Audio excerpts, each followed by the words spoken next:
ఇది కూడా అందరికీ తెలిసిన పాటే. ఇంచుమించు నాకు 8 సంవత్సరాలు 7-8 సంవత్సరాల నుంచి అప్పుడు నుంచి పాడుతున్న పాట. నేను సంఘంకి వచ్చిన వారందరికీ ఈ పాట తెలుసు.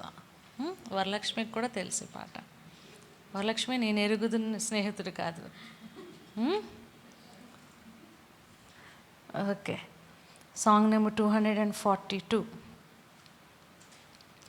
యేసేన పరిహారీ, ప్రియ యేసేన పరిహారీ, నా జీవిత కాలమెలా ప్రియ ప్రభువేన పరిహారీ, నా జీవిత కాలమెలా ప్రియ ప్రభువేన పరిహారీ, యేసేన పరిహారీ, ప్రియ యేసేన పరిహారీ, నా జీవిత కాలమెలా ప్రియ ప్రభువేన పరిహారీ, నా జీవిత కాలమెలా ప్రియ ప్రభువేన పరిహారీ. ఎన్ని కష్టాలు కలిగినను, నన్ను కృంగించే బాధలను, ఎన్ని కష్టాలు కలిగినను, నన్ను కృంగించే బాధలను, ఎన్ని నష్టాలు శోభిల్లినా ప్రియ ప్రభువేన పరిహారీ, ఎన్ని నష్టాలు శోభిల్లినా ప్రియ ప్రభువేన పరిహారీ, యేసేన పరిహారీ, ప్రియ యేసేన పరిహారీ, నా జీవిత కాలమెలా ప్రియ ప్రభువేన పరిహారీ, నా జీవిత కాలమెలా ప్రియ ప్రభువేన పరిహారీ. బహువ్యాధులు నన్ను సోకినా, నాకు శాంతి కరువైనా, బహువ్యాధులు నన్ను సోకినా, నాకు శాంతి కరువైనా, నన్ను శోధకుడు శోధించినా ప్రియ ప్రభువేన పరిహారీ, నన్ను శోధకుడు శోధించినా ప్రియ ప్రభువేన పరిహారీ, యేసేన పరిహారీ, ప్రియ యేసేన పరిహారీ, నా జీవిత కాలమెలా ప్రియ ప్రభువేన పరిహారీ, నా జీవిత కాలమెలా ప్రియ ప్రభువేన పరిహారీ. హల్లెలూయా. 17వ అధ్యాయము 1 నుంచి 9 వచనములు చదువుకుందాము. కీర్తనల గ్రంథం నుంచి 1 నుంచి 17వ అధ్యాయము 1 నుంచి 9వ వచనం. యెహోవా, న్యాయమును ఆలకించుము, నా మొరను అంగీకరించుము, నా ప్రార్థనకు చెవియొగ్గుము. అది కపటమైన పెదవుల నుండి వచ్చినది కాదు. నీ సన్నిధి నుండి నాకు తీర్పు వచ్చును గాక. నీ కనుదృష్టి న్యాయముగా చూచును. రాత్రివేళ నీవు నన్ను దర్శించి నా హృదయమును పరిశీలించితివి, నన్ను పరిశోధించితివి. నీకు ఏ దురాలోచనయు కానరాలేదు. నోటి మాట చేత నేను అతిక్రింపవును. మనుష్యుల కార్యముల విషయమైతే బలాత్కారుల మార్గములు తప్పించుకొనుటకై నీ నోటి మాటను బట్టి నన్ను నేను కాపాడుకొని ఉన్నాను. నీ మార్గముల యందు నా నడకలను స్థిరపరచుకొని ఉన్నాను. నాకు కాలు జారలేదు. నేను నీకు మొరపెట్టుకొని ఉన్నాను. దేవా, నీవు నాకు ఉత్తరం ఇచ్చెదవు. నాకు చెవియొగ్గి నా మాట ఆలకించుము. నీ శరణుజొచ్చిన వారికి వారి మీదికి లేచివారు చేతిలో నుండి నీ కుడి చేత రక్షించువాడా, నీ కృపాతిశయములను చూపుము. ఒకడు తన కనుపాపను కాపాడుకొనున్నట్లు నన్ను కాపాడుము. నన్ను లయపరుచుగోరు దుష్టులను పోగొట్టి కాపాడుము. నన్ను చుట్టుకున్న నా ప్రాణ శత్రువుల చేత చిక్కకుండునట్టు నీ రెక్కల నీడ క్రింద నన్ను దాచుము. దేవుడి కొద్ది మాటలు దీవించునుగాక. అట్లా నిలబడి ఉంటే డివోషనల్ సిస్టర్ వస్తారు. మనం అందరం కలిసి దేవుని ఆరాధిద్దాము. చాలా తొందరగా ఆరాధనలోకి వెళ్ళిపోదాం. అయితే 1-2 మాటలు. ఒక స్త్రీ ఉంది. ఆ స్త్రీ దేవుని దగ్గరికి వెళ్ళింది. దేవుని బిడ్డ కాదు, అంటే దేవుడు క్రైస్తవురాలు కాదు, లేదంటే దేవుని ప్రజలు కాదు. అయితే ఆ స్త్రీ, మనమందరమే చాలాసార్లు కోరుకుంటాం కదా, మన జీవితంలో ఒక అద్భుతం కావాలి, ఏదో కొత్తదనం కావాలి, లేదంటే ఎన్నాళ్ళ నుంచి నువ్వు బాధపడుతున్న వ్యాధి నుంచి, బాధ నుంచి, నష్టం నుంచి, కష్టం నుంచి, ఇబ్బందుల నుంచి, ఇరుకుల నుంచి విడుదల పొందాలని ఆశ అయితే కలిగి ఉంటాం. కానీ ఆశ కలిగి ఉంటాం, కానీ ఆశకు తగ్గ విశ్వాసము తగ్గిపోతూ ఉంటుంటుంది. అయితే ఆ స్త్రీ వెళ్ళింది దేవుని దగ్గరికి, దావీదు కుమారుడా నన్ను కరుణించు అన్నది. దేవుడు అయినా పలకలేదంట ఆమెను చూసి. మళ్ళీ దేవుణ్ణి మళ్ళీ పిలిచిందంట, ప్రాధాయపడిందంట, నాకు సహాయం చేయు, నన్ను కరుణించు, నా కుమార్తె దెయ్యంతో పీడింపబడుతుంది, బాధపడుతుంది, నాకు సహాయం చేయి ప్రభువా అని అడిగిందంట. అడిగితే అక్కడున్న శిష్యులు కూడా ఏమన్నారంటే, ఆమెని ఇక్కడి నుంచి పంపించాయి, ఎందుకు మన వెంట అలాగొచ్చి ఏడుస్తూ ఇక్కడ గోల చేస్తుంది, లేదు ఇంకేదో ఉద్దేశం కలిగి ఉన్నారు శిష్యులు కూడా. కానీ యేసయ్య అన్నారంట, ఫస్ట్ ఆమెను చూడలేదు, ఆమె మాట పట్టించుకోలేదు, ఆమెను వైపు చూడలేదు, దేవుడు సమాధానం ఏమీ ఇవ్వలేదు. తర్వాత ఏమన్నారు, మీకోసం రాలేదు నేను, ఇజ్రాయేల్ పిల్లల కోసం, ఇజ్రాయేల్ కొరకు వచ్చాను, మీ కొరకు నేను రాలేదన్నారు. అయినా అప్పుడు మోకరించిందంట. మోకరించేటప్పుడు మనం ఎందుకు మోకరిస్తామంటే, ఒక అధికారం ఉంది, ఆయన సర్వాధికారి అని, ఆయనే సమస్తం చేయగలడని, ఆయనే రాజు అని, ఆయన తప్ప ఇంకెవరు చేయలేరని, మన అధికారం అంతా మన సమస్తం ఆయనకు అప్పచెప్పుకుంటూ మోకరిస్తే అది దానికి ఆ సింబల్, దానికి చూపిస్తుంది నిదర్శన కింద మోకరించడం. ఎందుకంటే గనుక సరెండర్ అయిపోవడం అన్నమాట. అడిగిందంట, తిరిగి మళ్ళీ అడిగినప్పుడు దేవుడు కుక్క పిల్లలతో పోల్చాడట. కుక్క పిల్లలతో పోల్చేటప్పుడు వెనక్కి తిరిగి వెళ్ళిపోలేదు. నయమాను ఊహించుకొని వచ్చాడు. నయమాను కూడా నన్ను ఇచ్చేస్తారు కానీ నయమాను మూతి ముడుచుకుని పక్కకి వెళ్ళిపోయాడు. కానీ ఇప్పుడు అఫెండ్ కూడా అవ్వకుండా ఏమంది, అవును ప్రభువా, అంటే మేము కూడా కుక్క పిల్లలమే. ఇక్కడ నేను ఈమె కోసం ఆలోచించినప్పుడు ఇదంతా మనకు తెలిసిందే, చాలాసార్లు వింటున్నదే కదా. పాస్టర్ గారు ఇంకా బాగా దీనికోసం చెప్పారు. నేను ఇవన్నీ ఆలోచించినప్పుడు, ఈమె కొరకు ఆలోచించినప్పుడు ఆవిడ ఒకే ఒక పట్టుదల తెలియంది, ఎలాగైనా నేను స్వస్థత, నా కుమార్తెకు స్వస్థత సాధించుకోవాలి, సంపాదించుకొని రావాలి తిరిగి. ఈయనే చేయగలడు, ఈయనే దావీదు కుమారుడు, ఈయన ద్వారానే ఇది జరుగుతుంది అని విశ్వాసంతో ఆమె వెళ్ళింది, అంగీకరించింది. ఏమంది, రొట్టె ముక్కలు బల్ల మీద నుంచి పడు, యజమానుడు బల్ల మీద నుంచి పడు రొట్టె ముక్కల ద్వారానే కదా ప్రభువా కుక్క పిల్లలు కూడా తృప్తి పొందుతాయి, లేదా అంటే కడుపు నింపుకుంటే కదా ఆహారము దొరుకుతుంది. ఒకటి అనుకున్నాను నేను, ఆ చిన్న రొట్టె ముక్క దొరికితే చాలు స్వస్థత పొందేస్తాను, రొట్టెంతా దొరకవసరం లేదు, రొట్టె ముక్క దొరికితే చాలు నా కుమార్తెకు స్వస్థత పొందేస్తుంది, నేను స్వస్థత పట్టుకొని వెళ్ళిపోతాను. లేదంటే ఒక్క మాట, ఈ దినాన్ని యేసయ్య అంతా మనకు అవసరం లేదు. ఈ సాయంకాల సమయంలో ఒక చిన్న మాట, చిన్న రొట్టె ముక్క లాంటి మాట ఈ దినాన్ని, నీ జీవితాన్ని, నా జీవితాన్ని మార్చగలదు.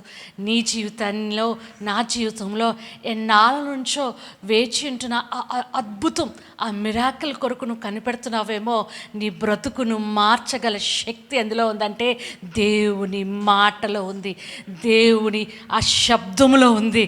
ఆయన ఒక్క మాట పలకగానే అది జరిగిపోతుంటుంది, నెరవేర్పడిపోతుంటుంది.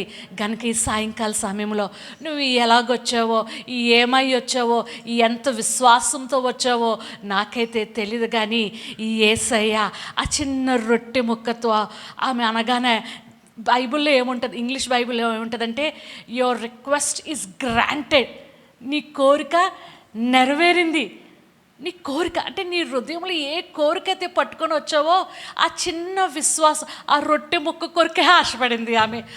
ఆ దీనత్వానికి, ఆ తగ్గింపు మనసుకి, అవును ప్రవ్వా నా స్థితి ఇది, నా పరిస్థితి ఇదే ప్రవ్వా, నేను ఇంతే ప్రవ్వా, నా వల్ల ఇదే అవుతుంది ప్రవ్వా, నేను ఇదే తండ్రి, పనికిరాని దాన్నో లేదా ఇంకేదో ఇంత పెద్ద పెద్ద మాటలు కాదు, కానీ ఇంతే ప్రవ్వా, నేను ఈ మాత్రమే చేయగలను ప్రవ్వా, నా వల్ల ఇంతే అవుతుంది ప్రవ్వా అని దేవుని సన్నిధిలో ఆమె వెంటనే అంది, అవును ప్రవ్వా కుక్క కుక్క పిల్లనే ప్రభువా, ఆ రొట్టె ముక్క ద్వారా నా కడుపు నింపుకొని వెళ్ళిపోతాను ఈ దినాన్ని అని అనుకొని వచ్చింది. ఏమనుకొని వచ్చిందో తెలీదు కానీ ఆ రక్తస్రావణంతో బాధపడుతున్న స్త్రీ కూడా దేవుడు ముడితే కాదు, ఆయన చెంగిని ఇలా ముట్టుకుంటే చాలు స్వస్థత పడిపోతారు. చిన్నది ఒక్క మాట చాలు, మనం బ్రతకగలం. దేవుని దగ్గర నుంచి ఒక్క మాట బ్రతకగలం. ఈ సాయంకాల సమయంలో, ఈ కొంచెం సమయంలో నీ కొంచెం ఆరాధన దేవుడి యొక్క మాటను నీ హృదయాన్ని నింపడానికి ఆయన సిద్ధంగా ఉన్నాడు. నీ జీవితాన్ని మార్చడానికి ఆయన సిద్ధంగా ఉన్నారు. కనుక ఈ సమయంలో మన కనుదృష్టి, మన మనస్సు, మన హృదయము, పూర్ణ ఆత్మ శరీరము ఆయన వైపు పెట్టి కొంచెం సేపు ఆరాధన చేద్దామా? ఆయన వైపు ఆమె ఎలాగైతే వచ్చిందో విశ్వాసంతో, దేవుడి దినాన్ని నా జీవితంలో చేస్తాడు, నా బిడ్డ జీవితంలో చేస్తాడు, నేను పట్టుకొని వెళ్ళిపోతాను, నేను నెమ్మది పట్టుకొని వెళ్ళిపోతాను, సమాధానాన్ని పట్టుకొని వెళ్ళిపోతాను, తిరిగి నా కుమార్తె తిరిగి ఎప్పుడులాగే మామూలుగా ఉంటుంది అని ఎన్నో ఆశలతో వచ్చింది ఆమె. అందుకే అంత విశ్వాసం ఆయన ఎలా కలిగి ఉన్నది. ఇదన్నిటికి మూలం ఏంటంటే ఆయన ఎవరో ఆయనకి తెలుసు, ఆమెకు తెలుసు. ప్రియ సహోదరి, నీకు యేసయ్య ఎవరో తెలుసు, ఎంత గొప్పవాడో తెలుసు, సర్వశక్తిని గురించి తెలుసు, గొప్ప దేవుని గురించి తెలుసు కదా. ఈ సాయంకాల సమయంలో నువ్వు ఇంత చిన్న విశ్వాసాన్ని కలిగి ఉంటే దేవుడు నీ జీవితాన్ని మార్చగలడు నా ప్రియ సహోదరి. నీ పరిస్థితుల్ని మార్చగలడు నా ప్రియ సహోదరి. ఏ పరిస్థితులు ఉన్నావో నాకు తెలీదు, కానీ యేసయ్యకి తెలుసు. ఆ చిన్న రొట్టె ముక్క చాలు నా కడుపు నిండిపోతుంది, నేను బ్రతికేస్తాను అనుకుంటూ వచ్చింది ఆమె కదా. అందుకే తిరిగి వెళ్ళిపోలేదు. దేవుడు అలాగన్నా తిరిగి వెళ్ళిపోవడానికి కారణం ఏంటి? అదే ఆ విశ్వాసము. ఆ చిన్న ముక్క చాలు అనుకొని వచ్చింది.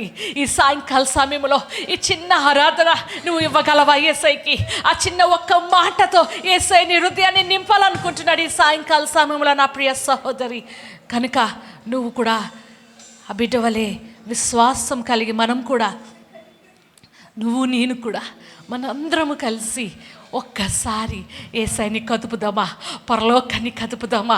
ఆ ఒక్క మాట దేవుడు మన మధ్యన ఉంచులాగనా, ఆ ఒక్క కార్యము దేవుడు మన మధ్యన జరిగించులాగనా.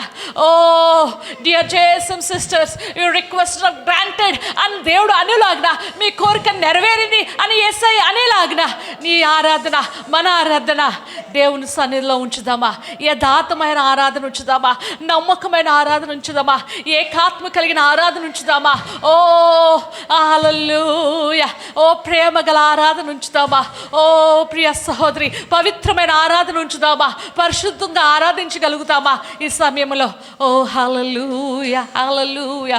నీవే ఏదైనా చేయాలంటూ నీ కార్యాలకై ఎదురు చూస్తున్నాను. నీవే ఏదైనా చేయాలంటూ నీ కార్యాలకై ఎదురు చూస్తున్నాను.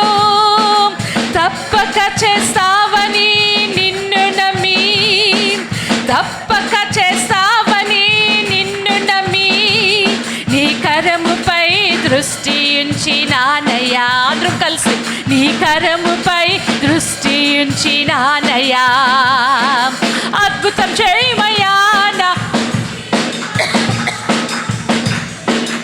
నమ్మి ఉన్నానే. బిగ్గరగా పాడదామా?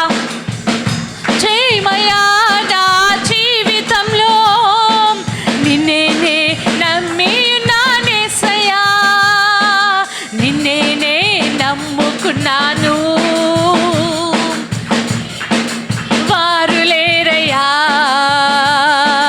నిన్నేనే నమ్ముకున్నాను. నీ వంటి వారు లేరయ్యా. మరొకసారి పాడదామా? నీవే ఏదైనా చేయాలంటూ నీ కార్యాలకై ఎదురు చూస్తున్నాను. నీవే ఏదైనా చేయాలంటూ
నమ్ముకున్నాను. నీ వంటి వారు లేరయ్యా. నిందలు అవమానాలు సహించుకుంటూ నీ రెక్కల నీడనే ఆశ్రయించాను. నిందలు అవమానాలు సహించుకుంటూ నీ రెక్కల నీడనే ఆశ్రయించాను. నీ వాగ్దానములను చేతపట్టి, అవునేసయ్యా, నీ వాగ్దానములను చేతపట్టి నీ ముఖముపై దృష్టి ఉంచినానయ్యా. అవునేసయ్యా, నీ ముఖముపై దృష్టి ఉంచినానయ్యా. అద్భుతం చేయమయ్యా నా జీవితంలో, నిన్నే నమ్మి ఉన్నానేసయ్యా. అద్భుతం చేయమయ్యా నా జీవితంలో, నిన్నే నమ్మి ఉన్నానేసయ్యా. మరొకసారి పడతామా? అద్భుతం చేయమయ్యా నా జీవితంలో, నిన్నే నమ్మి ఉన్నానేసయ్యా. అద్భుతం చేయమయ్యా నా జీవితంలో, నిన్నే నమ్మి ఉన్నానేసయ్యా. అద్భుతం చేయమయ్యా నా జీవితంలో, నిన్నే నమ్మి ఉన్నానేసయ్యా. అద్భుతం చేయమయ్యా నా జీవితంలో, నిన్నే నమ్మి ఉన్నానేసయ్యా. అద్భుతం చేయమయ్యా నా జీవితంలో, నిన్నే నమ్మి ఉన్నానేసయ్యా. నిన్నే నమ్మి ఉన్నాను. నీ వంటి వారు ఎవరయ్యా? నిన్నే నమ్మి ఉన్నాను. నీ వంటి వారు లేరయ్యా. నిన్నే నమ్మి ఉన్నాను. నీ వంటి వారు లేరయ్యా. నిన్నే నమ్మి ఉన్నాను. నీ వంటి వారు లేరయ్యా. అవునేసయ్యా, మా జీవితాల్లో అద్భుతం ప్రభా. We need a miracle in our lives today Lord. ఈ దినాన్ని మా జీవితాల్లో ఒక అద్భుతం జరిగించండి ప్రభా. అవునేసయ్యా, లక్షవారం సాయంత్రాలు 6 నుంచి 7:30 వరకు జేఎస్ఎంలో స్త్రీల మధ్యన యేసయ్య సంచరిస్తున్నాడని వార్త జేఎస్ఎం అంతటికి తెలివిలాగిన, జేఎస్ఎం అంతా గ్రహించులాగిన ఈ దినాన్ని మా జీవితంలో ఒక అద్భుతం చేయండి ప్రభా. మా కోరికల్ని నెరవేర్చండి ప్రభువా. నాయనా, మీ సహాయం చేయమని వేడుకొచ్చాం నాయన. మేము కాదు, మాకు కాదు ప్రభువా ఘనత, మీరు మాత్రము పొందుకోమని వేడుకొచ్చాం. నీ నామము మాత్రం పైకెత్తబడుటకు సహాయం చేయమని వేడుకొచ్చాం. ఓ యేసయ్య సంచరిస్తున్నాడని వార్త, యేసయ్య అద్భుతాలు చేస్తున్నాడని వార్త, యేసయ్య జీవితాలను కడుతున్నాడని వార్త, ఈ యేసయ్య జీవితాలను బ్రతికిస్తున్నాడని వార్త, యేసయ్య జీవితాలను బాగు చేస్తున్నాడని వార్త, కుటుంబాలను కడుతున్నాడని వార్త, కుటుంబాల్లో అద్భుతాలు జరుగుతున్నాయని వార్త, ఓ లక్ష్యాలు జరుగుతున్నాయని ప్రభా. ఓ జయస్సమంతా ప్రకటింపబడలాగిన, జయస్సమంతా తెలుసుకునేలాగిన ఈ దినాన్ని ప్రభా, ఓ ఈ కార్యాన్ని జరిగించబడి వేడుకొచ్చుతాను ప్రభా. ఓ యేసయ్య, మీ కృప చూపించబడి వేడుకొచ్చుతాం. మేము ఏమీ కాదని మరొకసారి మీ సన్నిధిలో ఒప్పుకొచ్చుతాము ప్రభా. కేవలం మీరు మీరు మీరు మాత్రమే ప్రభువా. బలహీనులము, ఓ బలహీన పాత్రలము మేము. అయినప్పటికీ ప్రభువా, క్రీస్తుని కలిగిన వారము మేము, బలవంతులము ప్రభువా. ఎన్నిక లేని వారు అనేక మంది అనుకోవచ్చు. ఓ నీ కొరకు నాయన బలమైన కార్యములు చేయగలవారము ప్రభువా. గొప్ప సైన్యము వంటి వారము నాయన మేము. నీ కొరకు ప్రకటింపబడుటకు, నీ కొరకు నిల్చుటకు నాయన బలము కలిగి గొప్ప కార్యములు చేసే వారముగా మేము ఉండుటకు ప్రభువా. మా జీవితాల్లో ఒక అద్భుతాన్ని దినాన్ని జరిగించి మీరు మాత్రము మహిమ ఘనత ప్రభావాలు పొందమని నజరేయుడగు యేసుక్రీస్తు నామములో అడిగి వేడుకొంచున్నాను తండ్రి. ఆమేన్, ఆమేన్, ఆమేన్. దయచేసి కూర్చుందాం. పరిశుద్ధుడా, ప్రేమ గల తండ్రి, కృప కనికరం గల దేవ, నీ ఘనమైన నామానికే వందనాలయ్యా. స్తోత్రం నాయన. ఆరాధనలో నాయన నీ సన్నిధి, నీ ప్రసన్నత మా మధ్య ఉంచినందుకు నీకు వందనాలయ్యా.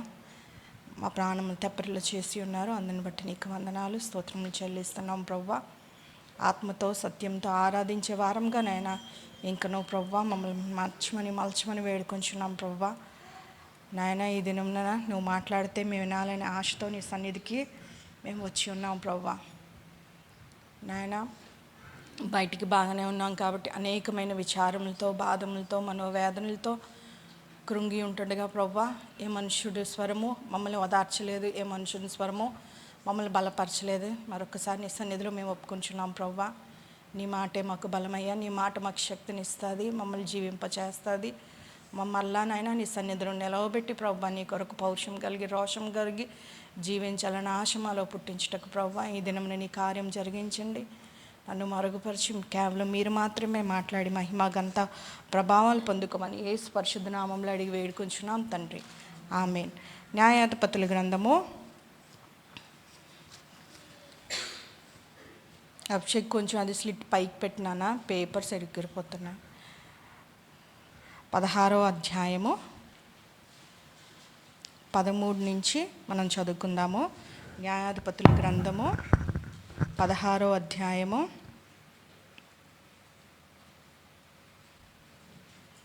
13 నుంచి మనం అందరం కలిసి చదువుకుందాము.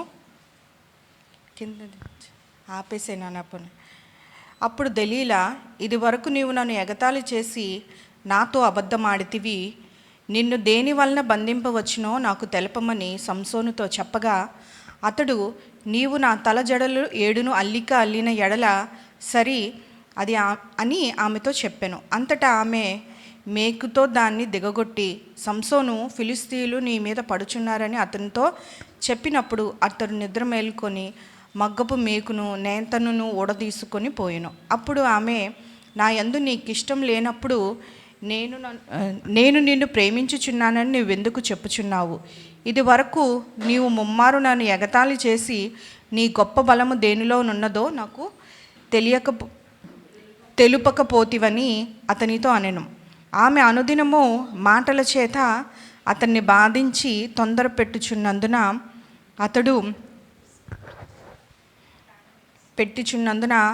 అతడు ప్రాణం విసికి చావగోరెను. అప్పుడు అతడు తన అభిప్రాయం అంతయు ఆమెకు తెలియచేసి, నేను నా తల్లి గర్భం నుండి పుట్టినది మొదలుకొని దేవునికి నాజీరు చేయబడిన వాడినై ఉన్నాను. నా తల మీదికి మంగళకత్తి రాలేదు. నాకు క్షౌరం చేసిన ఎడల నా బలం నాలో నుండి తొలగిపోయి ఇతర మనుషుల వలె అవుదునని ఆమెతో అనెను. దేవుడి కొద్ది మాటలు దీవించును గాక. ఇక్కడ మనందరికీ బాగా తెలిసిన వాక్యమే మరొకసారి జ్ఞాపకం చేసుకుందాం. ఎవరి కొరకు మాట్లాడతాడంటే సంసోను, దెలీలా కొరకు. సంసోను మామూలుగా అయితే సామాన్యుడు కాదు కదా, అందుకే బలం సామాన్యుడు కాదు కాబట్టే ఫిలిస్తీన్లు అందరూ కూడా ఏంటంటే ఆయన బలం ఎక్కడి నుంచి వచ్చిందని చెప్పి ఒక దెలీలాని ఏర్పాటు చేసి ఆమెతో ఏంటంటే ఒక డీల్ చేసుకుంటారు. మేము అందరం కలిపి ఫిలిస్తీన్లందరూ 1000 వెండి నాణెములు నీకు ఇస్తాము. ఇప్పుడు నువ్వు చేయాల్సింది ఏంటంటే మా పక్షంన సొలొమోన్ దగ్గరికి వెళ్ళి, ఆయనకి ఇంత బలం కదా, శారీరకంగా అత్యంత బలమైన వాడు, సామాన్యుడైతే కాదు. కానీ ఏంటంటే దేవుని ప్రణాళికలో అంటే దేవుని అనుగ్రహం బట్టి నాజీరు చేయబడినవాడు, ప్రత్యేకంగా ఇజ్రాయెల్ని శత్రువుల చేతి నుంచి రక్షించడానికి ఒక న్యాయాధిపతి కావాల్సి ఉన్నప్పుడు దేవుడు ప్రత్యేకంగా వాళ్ళ తల్లిదండ్రులను దర్శించి ఎట్లాగా తల్లిదండ్రులు జీవించాలో, ఎట్లాగా ఉండాలో, ఎట్లా పెంచాలంటే అనుగ్రహం అంటే దేవుడు కృప చొప్పున అనుగ్రహం ద్వారా పొందుకున్న ఒక ప్రత్యేకమైన ఎట్లాగా ఏ న్యాయాధిపతికి కొరకు రాయబడలేదు కానీ ఈ బైబిల్ గ్రంథంలో. కాకపోతే ఈ న్యాయాధిపతుల గ్రంథం అంతట్లో కానీ ప్రత్యేకంగా రాయబడింది.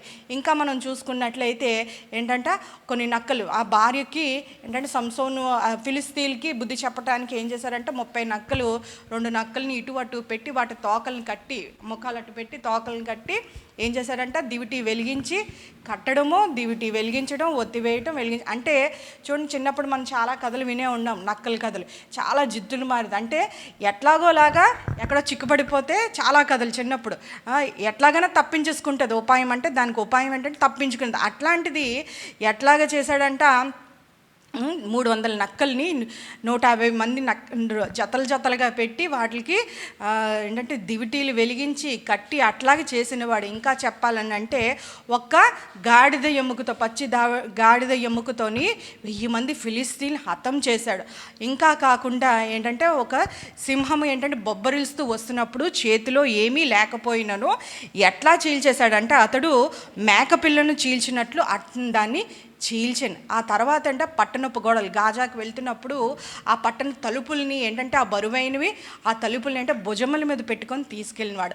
అంతటి బలవంతుడు కూడా ఏమేడంటే ఒక స్త్రీ కదా.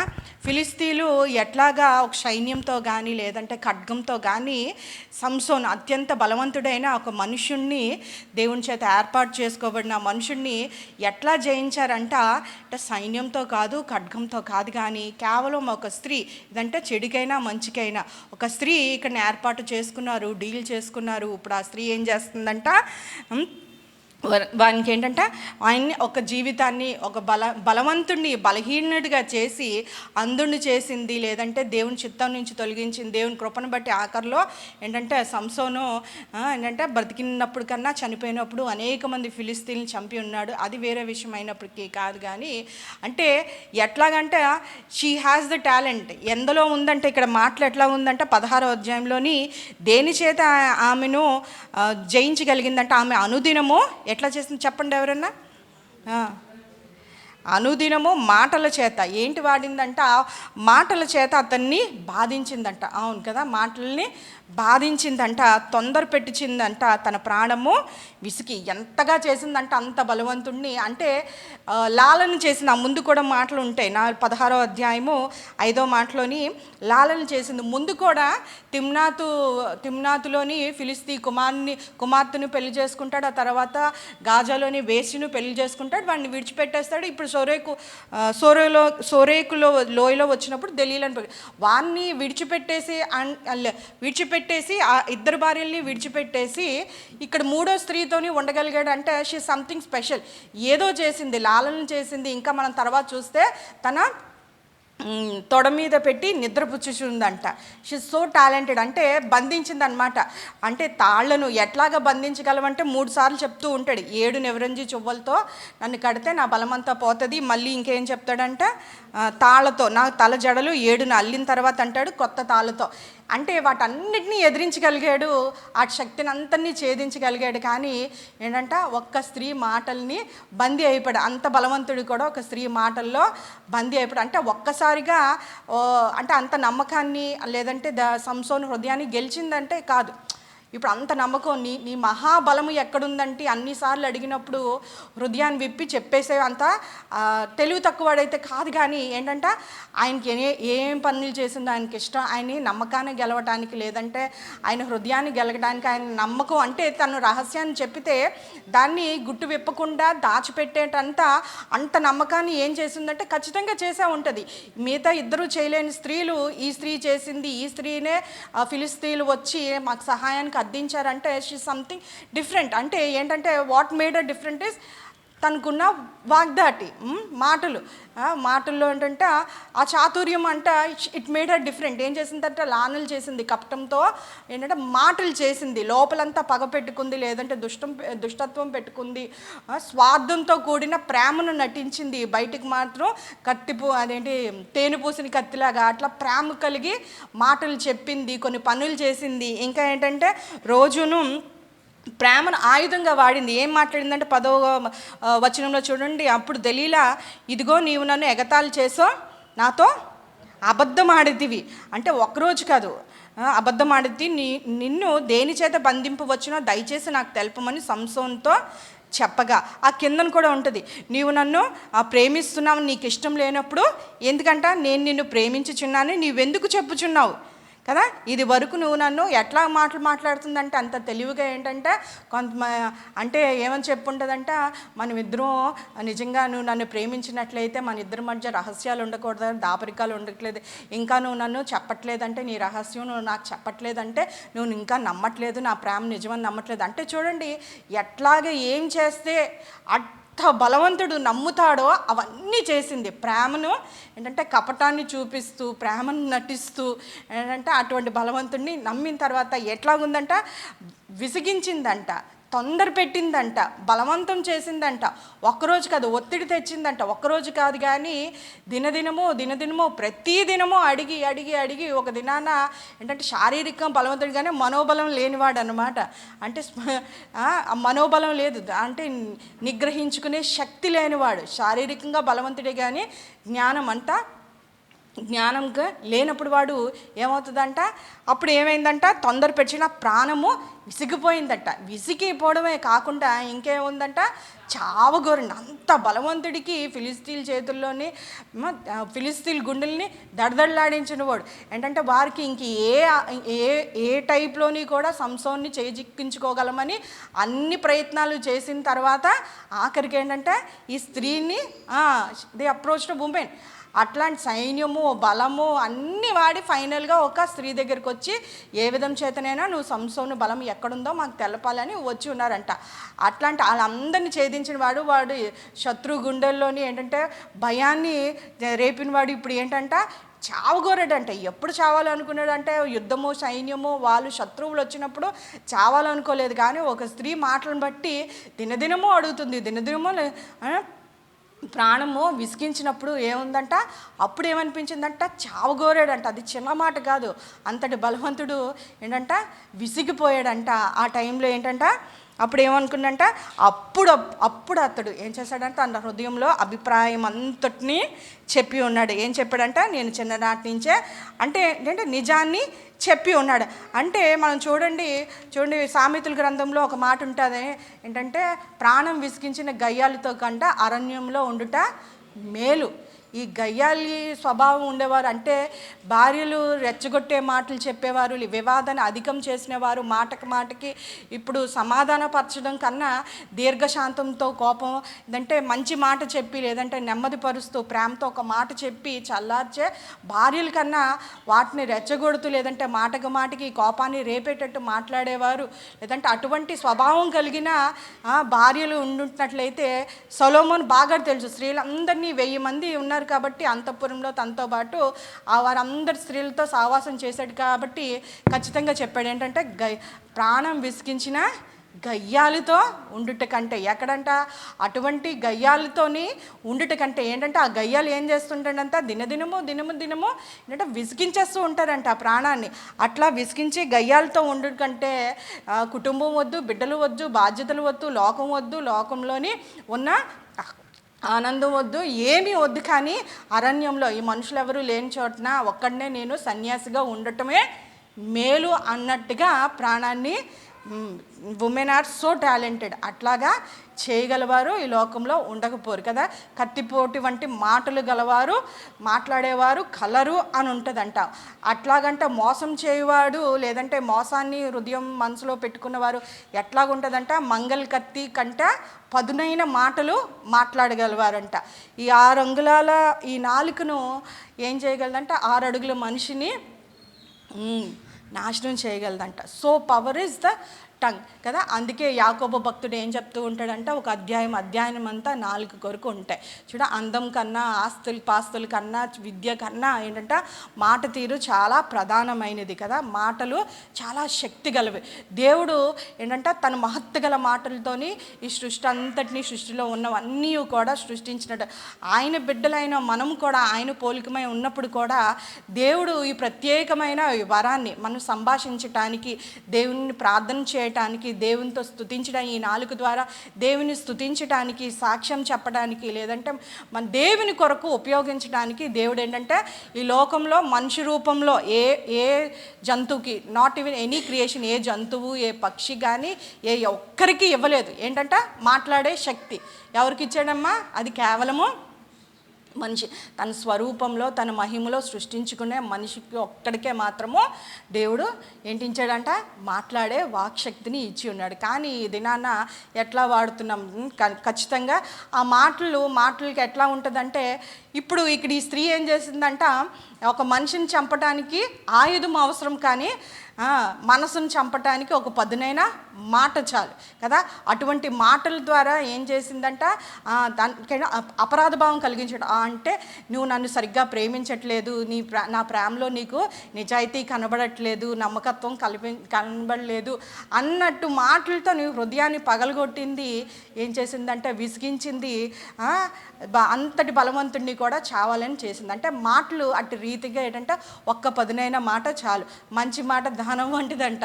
ఇవన్నీ సామెతలు నేను కూడా మీకు బోల్డ్ చెప్తాను ఈరోజు, వినండి. దానం వంటి చెడ్డ మాట అంట అప్పు వంటిది అంట కదా. గుణవతి అయిన భార్య ఏం చేస్తుందంట, తన బ్రతుకు దినములన్నీ తన భర్తకు మేలే చేస్తుంది, కానీ కీడి ఏమీ చేయదు. కానీ భార్య కాపోయినప్పటికీ బ్రతుకు దినములన్నీ ఎట్లా చేయాలంట, మేలే చేయాలంట. భర్త జ్ఞాపకం ఉంచుకోండి, ఎప్పుడు మన వల్ల కీడేమీ రాకూడదు. అట్టి వాణి యందు తన భర్త ఎట్లా ఉంటాడంట, నమ్మిక ఉంచును అని ఉంటుంది. అంతేనమ్మా, నమ్మిక ఉంచును. అట్లా నమ్మిక వారి మన్ననలు నమ్మికను పొందేటట్లు మనం ఉండాలి. ఈ 20 సంవత్సరాలు మీరు అనుకోవచ్చు ఎట్లా చెప్పేస్తున్నావు ఇవన్నీ అని. ఖచ్చితంగా నాకు వివాహమయ్యి 18 ఇయర్స్ కంప్లీట్ అవుతే ఇయర్కి దేవుడు అనేక రీతులతోని అనేక విధాలుగా అనేక అనుభవాలు ఇచ్చి ఏంటంటే నా జీవితాన్ని కట్టుకుంటకు, దేవుని మాటలు బట్టి నా జీవితాన్ని కట్టుకుంటకు, ఇట్లా మిమ్మల్ని బోధించడానికి నిలబెట్టుటకు, నా జీవితాన్ని క్రమపరుచుకుంటకు అనేకమైన ఏంటంటే అనుభవాలు ఇచ్చి ఉన్నాడు. ఆ అనుభవాలతో కొన్ని మాటలైతే నేను ఖచ్చితంగా మాట్లాడగలను. ఎందుకంటే దేవుడికి విధేయత చూపించినప్పుడు నా జీవితాన్ని కట్టాడు, నా కుటుంబ జీవితాన్ని కట్టాడు, పరిచయం చేయుటకు దేవుడు నన్ను ఎన్నుకొని ఉన్నాడు కదమ్మా. అట్లాగా ఎట్లా చెప్పగలవు ఈ మాటలంటే ఖచ్చితంగా చెప్పగలను. దేవుడు అటువంటి స్థాయిలో అనుభవాలు గుండా దేవుడు నన్ను నడిపించాడు. అందుకేంటంటే అటువంటి స్త్రీలు ఎప్పుడు బ్రతుకు దినములన్నీ ఏంటంటే మంచివాడైనా చెడ్డవాడైనా తాగబోతైనా మాట విన్నవాడైనా ప్రేమించలేని భర్త అయినప్పటికీ ఎట్లాగా ఉండాలంటే గుణవతి అయిన భార్య బ్రతుకు దినంలో మేలే చేయాలి, కానీ ఇట్లా దలీలాగా కీడేమీ చేయకూడదు. చూడండి, మాటలు చాలా ప్రాముఖ్యమైనవి. ఇంకా మనం చూసుకున్నట్లయితే యాకోబు పత్రికలోని ఒక అధ్యాయం అంతా ఏంటంటే 4 గురించి చూడండి. డాక్టర్ దగ్గరికి వెళ్తే ఆయన ఫస్ట్ ఇన్నాళ్ళు, ఇప్పుడైతే చూడట్లేదు కానీ నాలుకను చూసేవారమ్మా తెరిసమ్మ గారు. నాలుకను చూసేవారు. ఫస్ట్ వెళ్ళి జ్వరంతోనే ఏదైనా చేయి పట్టుకొని నాలుకను చూస్తారు. నాలుకను చూసి ఏంటంటే నాలుకను చూస్తే శరీరంలో ఆరోగ్యం అంతా తెలిసిపోయేదంట. అట్లాగా మన భక్తి పనులు మనం చెప్పుకుంటున్నాం, విశ్వాసం మనం చెప్పుకుంటున్నాం, కానీ మన మాటలు ఏం చూపిస్తాయంటే మనం ఎట్టివారమో, మన భక్తి ఉందా, నిజమైన భక్తా కాదా అని చెప్పేస్తుంటారు. చాలా సులువుగా మనం మాట్లాడేస్తాం. ఒకరు జోక్ వేయడానికి లేదంటే ఒకరితో మాట్లాడడానికి మాటలని ఎట్లా మాట్లాడుతూ ఉంటామంటే ఒక జోక్ వేయాలి, 10 మంది నవ్వాలని చెప్పి అనాలోచనగా వారిని గాయపరుస్తూ కించపరుస్తూ ఉద్దేశపూర్వకంగా మాట్లాడిన మాటలు చాలా మాట్లాడేస్తాం. కానీ ఏం తెలియదంట, మనం భక్తి పనులని మనం అనుకుంటుంటాం, మనం మోసం చేసుకుంటాం. కానీ మాటలు యందు ఏంటంటే అదుపు లేనివారు, మాటలు యందు నియంత్రణ లేనివారు వారి భక్తే కాదని చెప్పి ఇక్కడ చెప్తున్నాడు. చూడండి, యాకోబు పత్రిక 1వ అధ్యాయము 26. ఎవడైనాను నోటికి కళ్ళెం పెట్టుకొనక, చదవండి అమ్మ, గట్టిగా చదవండి.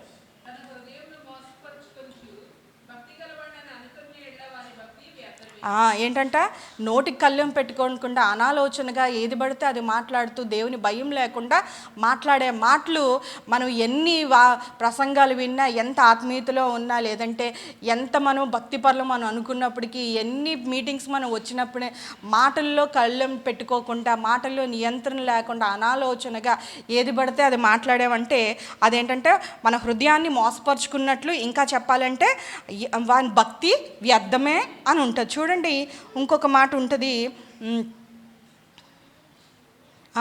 3వ అధ్యాయంలో 2వ మాట. అనేక విషయంలో మనం అందరము తప్పిపోచున్నాము. ఎవడైనానో మాట యందు తప్పని ఎడల అట్టివాడు లోపం లేనివాడే తన సర్వ శరీరమును స్వాధీన మందు ఉంచుకొని శక్తి గలవాడవుతా. ఎందుకు మనం శక్తిహీనులు అవుతున్నాం, ఎందుకు మనం బలహీనం అయిపోతున్నాం, ఎందుకు మనం దేవుని ఆశీర్వాదాలు మన జీవితంలో పొందుకోలేకపోతున్నాం అంటే మన మాట యందు తప్పిపోతున్నామంట కదా. ఎట్లాగా ఆ తప్పని వాడు ఎలాగుంటాడంటే ఏమవుతాడంట, సర్వ శరీరమును స్వాధీనపరుచుకుంటాడు కదా.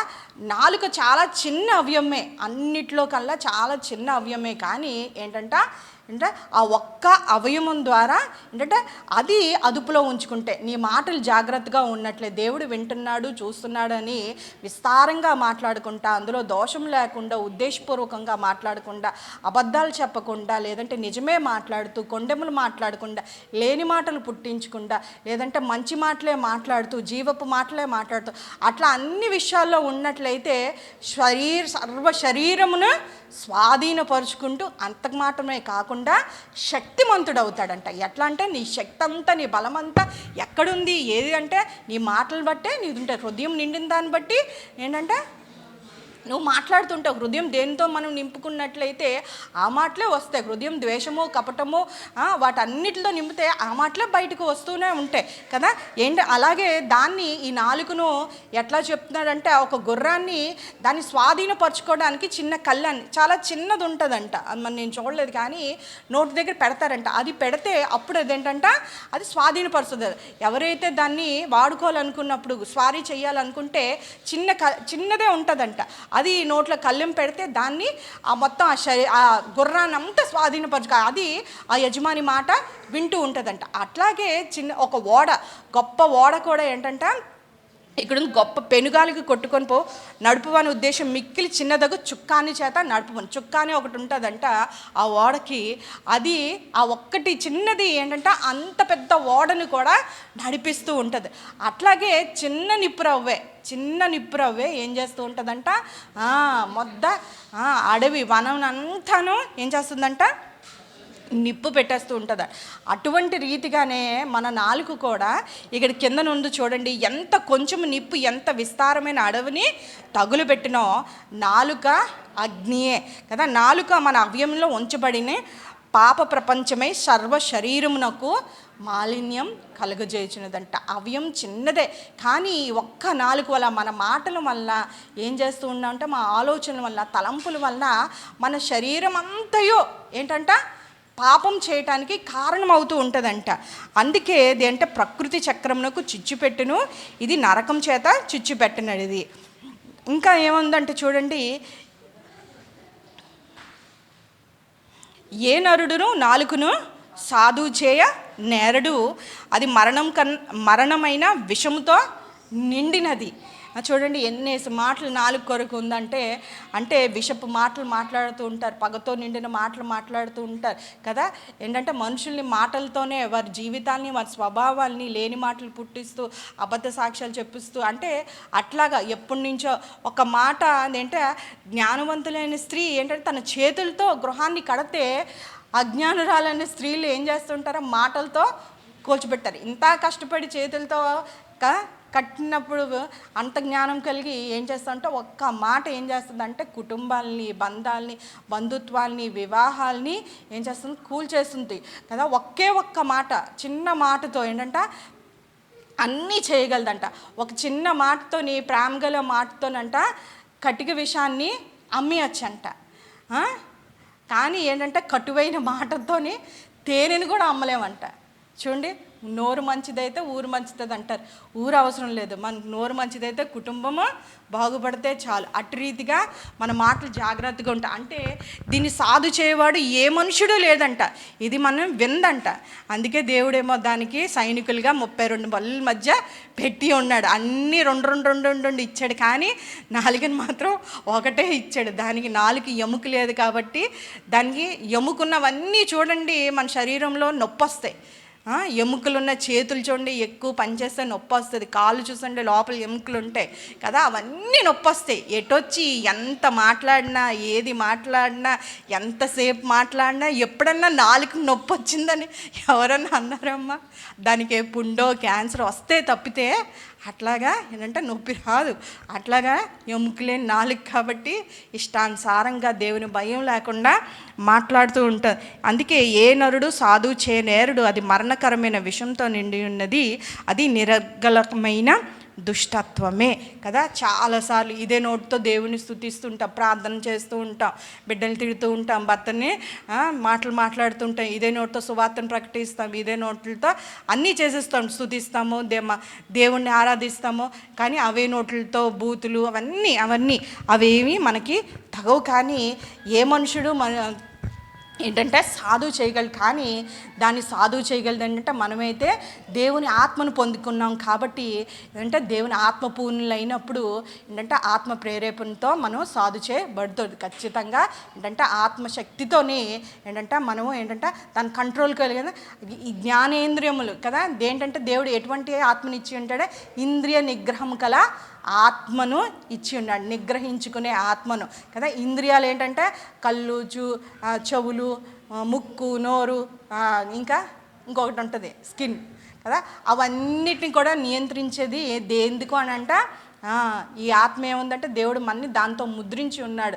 అంచెదినం వరకు దాని ద్వారా మనం ముద్రించబడి ఉన్నాం. కాబట్టి ఈ ఆత్మ ఏం చేస్తుంటుందో మనలోని ఏంటంటే మనని ఎట్లా మాట్లాడాలో, ఎంత మాట్లాడాలో, ఎప్పుడు మౌనంగా ఉండాలో అవన్నీ మనకి నేర్పిస్తుంటుంది. అట్లాగా మనం ఎస్తేరు మనం చూసుకున్నాం కదా.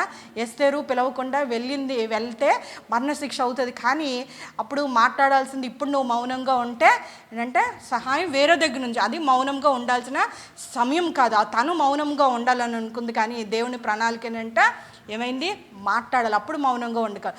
దేవుడు మాట్లాడొద్దు, మౌనంగా ఉండమని అనట్లేదు. కానీ ఏంటంటే వినుటకు వేగిరపడాలి, మాట్లాడుటకు నిదానించాలి. మాట్లాడాలి, కానీ ఏం మాట్లాడాలి, ఎంత మాట్లాడాలి, ఎప్పుడు మాట్లాడాలి, అది జ్ఞానం కావాలి. ఆ జ్ఞానం ఎలా తెచ్చుకుంది అని అంటే 3 దినములు ఏంటంటే దేవుని సన్నిధిలో కనిపెట్టింది. ఏం మాట్లాడాలి, రాజు మనసును ఏ విధంగా గెలుచుకోవాలి, మరణశిక్షగా బదులు తప్పించి తన ప్రజల మీదకి దీవెన రావాలి, ఆ చట్టాన్ని కొట్టివేయాలంటే ఎట్లా మాట్లాడాలి, ఎక్కడి నుంచి పొందుకుందంటే 3 దినాలు చెనికత్తులతో కలిసి ఉపవాసం ఉంది, దేవుని జ్ఞానాన్ని పొందుకుంది, తీసుకెళ్ళి ఆ మాటలు పోగుపరుచుకుంది, సంయోచితంగా మాట్లాడింది. అక్కడ తన ప్రజల్ని, తన జనాంగాన్ని గెలుచుకుంది. మౌనంగా ఉండమని అయితే దేవుడు కాదు. కానీ దేవుడు స్త్రీలకి ఏంటంట, దైవభక్తి గల స్త్రీ ఏం చేస్తంట, జ్ఞానంతో తన నోరు తెరచును, కృపగల ఉపదేశము ఆమె బోధించును అని అంట. జ్ఞానంతో నోరు కదా. అట్లా చాలా రేర్గా మనం అనాలోచనగా చాలాసార్లు మనము మాటలు యందు తప్పిపోతూ ఉంటూనే ఉంటాం. అట్లాగా ఇంకొక స్త్రీ కొరకు మనం చూసుకున్నట్లయితే సంఖ్యాకాండము మనందరికీ తెలిసినే, కొన్ని మనం జ్ఞాపకం చేసుకొని మనం ఈ దినాన ఇక్కడి నుంచి వెళ్దాం. సంఖ్యాకాండము 12వ అధ్యాయము 1 నుంచి ఎవరైనా తీస్తే చదవండి.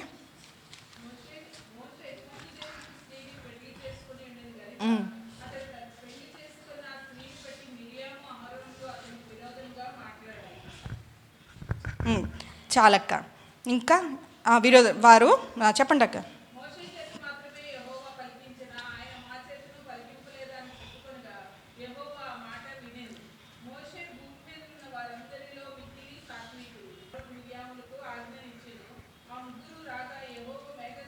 చాలక్క చాలు. ఇక్కడ మన అందరికీ తెలిసిందే. ఇక్కడ ఎవరి కొరకు అంటే మిరియాము కొరకు రాయబడిందంట. ఒకసారి మోషే గారు ఏం చేశారంట, ఒక స్త్రీని వివాహం చేసుకున్న తర్వాత ఆ స్త్రీని బట్టి మిరియాము, అహరోన్లు మోషే గారు లేని సమయంలోని ఆయన ఏంటంటే ఇక్కడ మాటలుంది, అతనికి విరోధముగా మాట్లాడిరి. అప్పుడు మాట్లాడినప్పుడు ఏమైందంటే మోషే చేత మాత్రమే అంత మాత్రమే కాదు, కానీ ఇంకా ఏం మాట్లాడిందంట, మోషే చేత మాత్రమే యెహోవా పలికించిన ఆయన మా చేతను పలికింపలేదా అని చెప్పి ఉంది. ఇక్కడ మోషే భార్య ప్రాబ్లం కాదు, కానీ అంటే హృదయంలోని గర్వము, లేదంటే అధికారం కావాలి, లేదంటే మేము కూడా ఈక్వలే, మోషేతో పాటు మేము కూడా మాటలు మాట్లాడింది తన నోటిని కాచుకోలేదు. దేవుడే జ్ఞాపకం చేసుకోమన్న స్త్రీగా మిరియాము ఉంది. గుర్తుందమ్మా, ద్వితీయోపదేశ కాండంలోని దేవుడు యేసుప్రభు ఎవరిని జ్ఞాపకం చేసుకోమంటే లోతు భార్యను జ్ఞాపకం చేసుకోమన్నారు. ఇంకా ఓల్డ్ టెస్ట్మెంట్కి వచ్చేసరికి, పాత నిబంధనకు వచ్చేసరికి ఎవరిని జ్ఞాపకం చేసుకోమన్నారంటే ఒక స్త్రీని జ్ఞాపకం చేసుకోమన్నారు. ఎవరంటే మిరియామును. మిరియాముని ఎందుకు జ్ఞాపకం చేసుకోమన్నారంటే మిరియాము మీకా గ్రంథంలో ఉంటుంది కదా, ఆమె ప్రవక్తి, అంటే షీజ్ ఈక్వల్ అహరోను లేదంటే మోషేతో సమానంగా ఆమె కూడా ఒక ప్రవక్తి, the first prophetess in the Bible కదా. ఏం చేసిందంటే ఒక ఆరాధికురాలు, she's a musician, she's a dancer, she's a worshipper, అంటే ఆరాధించింది. యెరూషలేము ఎర్ర సముద్రము 2 పాయలు అయినప్పుడు ఏం చేసిందంటే స్త్రీలందరినీ పోగు చేసి షీ లెడ్ ద వర్షిప్, అంటే దేవుణ్ణి ఆరాధించింది. దేవుడు చేసిన ఆ కార్యమును బట్టి దేవుణ్ణి స్తుతించింది. స్త్రీలందరితో కాబట్టి తంబురు పట్టుకొని నాట్యం చేసింది. దేవుని ఆరాధించడానికి ఏంటంటే పురుగొలిపింది స్త్రీలందరినీ. అటువంటి స్త్రీ ఏంటంటే అంత మాత్రం దైవభక్తి కలిది, ఒక ప్రవక్తి లేదంటే ఆరాధికురాలు. అటువంటి స్త్రీ ఆమె మంచి గుణాలని బట్టి దేవుడు జ్ఞాపకం చేసుకోమనట్లేదు. దేవుడు ఎందుకు జ్ఞాపకం చేసుకోమంటున్నాడంట, ఆమెకి జరిగిన దాన్ని బట్టి మీరు జ్ఞాపకం చేసుకోమండి. ఏం జరిగింది అంటే ఆవిడికి ఇక్కడ ఇది జరిగింది. ఏం చేసిందంట, ఆమె నోటిని అదుపులో పెట్టుకోకుండా ఏంటంటే దేవుడు మోషే మామూలు కాదు, దేవుని సేవకుడు, దేవుని చేత ఎన్నుకోబడిన సేవకుడు, దేవుని ఏర్పాట్లో ఉన్న సేవకుడు, దేవుడు అభిషేకించిన వాడు. అటువంటి సేవకుడిని ప్రశ్నించినప్పుడు, ఎదిరించినప్పుడు ఏమైందంట, దేవుణ్ణే ఎదిరించినప్పుడు మోషే వినలేదు. కానీ ఇక్కడ దేవుడు ఒక మాట మాట్లాడుతుంది. ఏముందంట, విరోధంగా మాట్లాడేనో, మాట్లాడిన తర్వాత దేవుని అధికారాన్ని మేమే మోషేతోనూ మాట్లాడారా, మేము మాట్లాడలేదని అన్నప్పుడు మోషే మిక్కిలి సాత్వికుడు అని దేవుడు చెప్తున్న రీతిగా తన పక్షాన తాను తీసుకొని ఫైట్ చేయలేదు. కానీ అహరోన్తో కానీ మిరియాంతో కానీ దేవుడు ఆ మాటను వినేను అని ఉంది. చాలా జాగ్రత్తగా వినాలి. God listens to every word and conversation, అంటే దేవుడు మనం మాట్లాడే ప్రతి మాటను ప్రతి సంభాషణను వింటూనే ఉంటాడు. మనం అది ఆలోచన గ్రహించలేము. కానీ చూడండి, లూకా సువార్తలోని 12వ అధ్యాయంలోకి వెళ్ళినట్లయితే అక్కడ చూద్దాము. లూకా సువార్త 12వ అధ్యాయము, ఎవరైనా తీస్తే చదవండి. 2వ మాట నుంచి, మరుగైనదేదియు బయలుపరచబడకపోదు, రహస్యమైనదేదియు తెలియబడకపోదు. అందుచేత మీరు చీకట్లో మాట్లాడననుకొని వెలుగులో వినబడును, మీరు గదుల యందు చెవులో చెప్పుకున్నది మిద్దెల మీద చాటింపబడి. గదిల్లోనంట చెవుల్లో మనం చెప్పుకుంటూ ఉంటామంట. ఇక్కడ వీళ్ళిద్దరూ మాట్లాడుకున్నప్పుడు మోషే కొరకు తమ్ముడి కొరకు అని చెప్పి, ఏంటంటే మా తమ్ముడే కదా, చిన్నోడే కదా అని చెప్పి అని అనుకుంటుంది. కానీ మిరియాము తెలియంది ఏంటంట, దేవుని సేవకుడు, దేవుని చేత ఎన్నుకోబడినవాడు అని అనాలోచనగా మాట్లాడినప్పుడు దేవుని తీర్పు ఖచ్చితంగా వచ్చి ఉండింది. దేవుని కోపం రగిలింది.